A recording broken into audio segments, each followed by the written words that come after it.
Self reward terbaik bagi seorang karyawan adalah ketika dia sudah tidak takut lagi di PHK, ketika dia sudah tidak takut lagi perusahaannya bangkrut, ketika dia sudah tidak lagi takut lagi kalau dia sakit dan tidak bisa bekerja.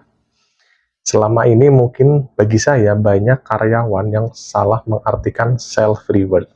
Mereka mengartikan bahwa self reward adalah membeli HP terbaru, membeli laptop terbaru, membeli fashion terbaru, membeli kendaraan terbaru, sebagai dalih itu hasil pencapaian capeknya dia, pencapaian kerja kerasnya.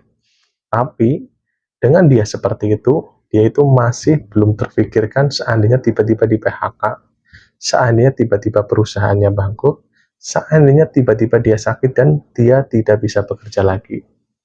Makanya saya sangat menyesal ya ketika self reward saya dulu itu seperti itu. Oh, saya kerja kok saya capek, saya harus beli HP yang saya inginkan dengan harga harus sekian, tidak memikirkan kebutuhannya, tidak memikirkan manfaatnya. Wah, saya harus beli baju sebulan itu sejuta, saya harus beli kendaraan dengan harga sekian, padahal mungkin dengan harga yang lebih murah ada kendaraan yang cukup. Jadi mulai sekarang saya ngasih tahu ke teman-teman itu berdasarkan memang pengalaman saya pribadi ya, bahwa self reward terbaik menurut saya ketika seorang karyawan itu udah financial freedom. Di 5 tahun 10 tahun masa kerjanya dia udah menikmati dan tidak takut di PHK. Mungkin malah bisa jadi dia tidak hidup dengan gajinya, tidak dengan menggantungkan gajinya aja. Kayak kadang kan karyawan itu sering ya mungkin ya gaji bulan ini ya buat hidup bulan besok, dan buat bulan kedepannya ya nunggu gaji dari bulan itu juga gitu. Dan seharusnya ketika seorang karyawan sudah memiliki mindset self rewardnya adalah yang saya bilang tadi, dia udah nggak takut lagi, dan mungkin gaji bulan ini dia sisihkan atau dia pakai hanya 50% buat kehidupannya.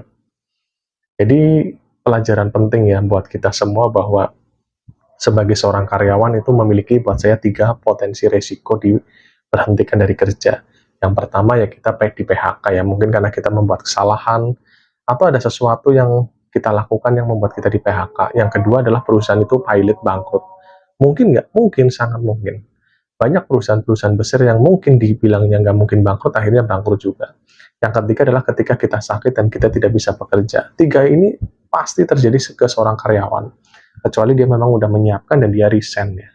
Jadi mulai rubah mindset dari sekarang bahwa self reward terbaik bagi seorang karyawan adalah ketika dia sudah tidak takut lagi di PHK, ketika dia sudah tidak takut lagi kehilangan pekerjaannya, dan lebih bagusnya lagi ketika dia sudah tidak memakai uang gaji bulanannya hanya untuk kehidupannya sehari-hari. Semoga video ini bermanfaat bagi saya pribadi dan bagi teman-teman yang sama-sama seorang karyawan, dan semoga kita semua bisa menjadi seorang karyawan yang punya mindset bahwa self reward adalah ketika kita sudah financial freedom, ketika kita sudah tidak mengandalkan gaji, hanya gaji saja, kita memiliki skill di luar pekerjaan yang bisa menghasilkan pundi-pundi uang, dan kita udah tidak takut lagi kehilangan pekerjaan. Sampai jumpa di video saya selanjutnya. Nanti akan saya bahas ya terkait dunia karyawan, itu berdasarkan dari pengalaman saya sendiri yang sudah bekerja 15 tahun dan saya anggap saya adalah karyawan yang gagal. Nanti saya share kenapa saya disebut sebagai karyawan yang gagal. Sampai jumpa di video saya selanjutnya.